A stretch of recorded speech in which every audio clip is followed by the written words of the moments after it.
So much. ఎంటర్టైనర్ని పవర్ఫుల్గా present చేసే film maker ఆయన, అండ్ అలాగే పవర్ స్టార్ని ఫెస్టివల్గా ప్రజెంట్ చేసే మాస్టర్ ఆయన. సో నా ఉస్తాద్ భగత్ సింగ్ని మన ముందుకు తీసుకొస్తున్నారు డైరెక్టర్ హరీష్ శంకర్ గారు will speak. Thank you all.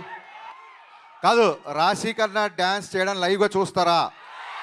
అయితే కామ్గా అయితే దానికి ముందు కామ్ అనే మాట్లాడి వినండి, ఓకేనా? మీరు కామ్గా ఉంటే త్వరగా మాట్లాడేసి త్వరగా అమ్మాయి డ్యాన్స్ చేస్తుంది. 2 minutes. ఫస్ట్ ఆఫ్ ఆల్ ఈ స్టేజ్ మీద నేను ఫస్ట్ థ్యాంక్స్ చెప్పుకోవాల్సింది రాశి కన్నాకి.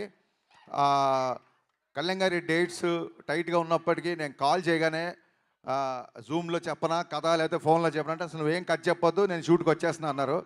సో షూట్కి వచ్చి కథ విన్నాక అప్పుడు ఫస్ట్ సీన్లోకి వచ్చారు. థ్యాంక్స్ రాశి, I'm always indebted to you. Thank you so much. And ఈ సాంగ్లో ఇప్పుడు మీరు రాశి స్టెప్స్ చూసింది చాలా తక్కువ. సాంగ్లో కళ్యాణ్ గారితో బట్టి కుమ్మేసింది రాశి కన్నా దీంట్లో. అండ్ థ్యాంక్స్ రాశి for coming the promotions also. our entire Ustad Bhagat Singh is so thankful to you. So sweet of you.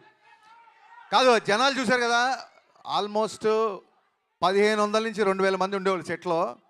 Kalyan గారిని ఫస్ట్ టైం ఆ కాస్ట్యూమ్ రెడీ చేసుకొని కళ్యాణ్ గారిని సెట్లోకి తీసుకురాగానే ఆయన సెట్ని జనాల్ని చూసి ఏమన్నారు తెలుసా? మీరు వినండి. ఇప్పుడు ఏంటి ఇంతమందితో నేను డ్యాన్స్ చేయాలా అన్నారు ఆయన ఫస్ట్.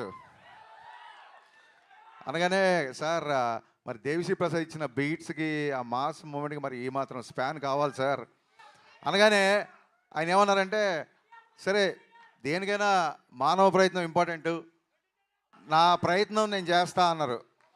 అనగా నేను కొంచెం అలా సీరియస్గా అలా చూస్తుండిపోయా. అప్పుడు నా మొహం చూసి ఆయన, నువ్వు అలా ప్రతిదానికి చిన్న పుచ్చుకోకు, సంపేద్దాం పదా అన్నారు.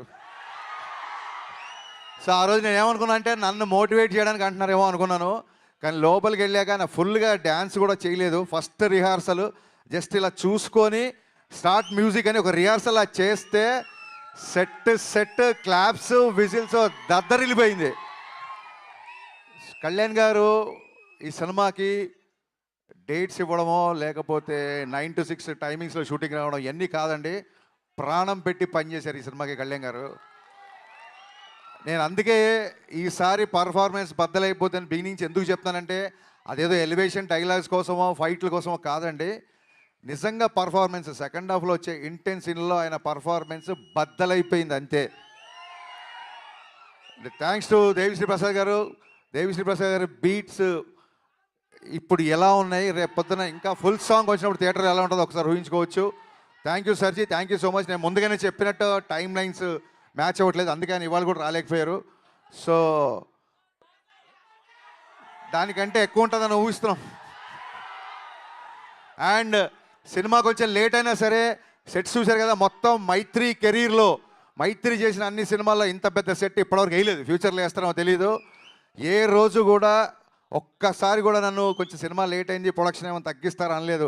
మీరు ఏం కావాల్సో తీసుకోండి, ఎంతమందిని అంటే అంతమంది పెట్టుకోండి, మేము అడిగిన సినిమా మాకు ఇవ్వండి అన్నారు. ఇలాంటి ప్రొడ్యూసర్లు దొరకడం నిజంగా నా అదృష్టం కాదు, నా పూర్వజన్మ సుకృతం. Sir Ravi sir, thank you so much. Thank you అండి. సౌండ్ వేసుకోండి. ఇంకా లైవ్ లో రాశి గారితో పాటు డైరెక్టర్ గారు కూడా ఒక స్టెప్ వేస్తే బాగుంటుంది కదా.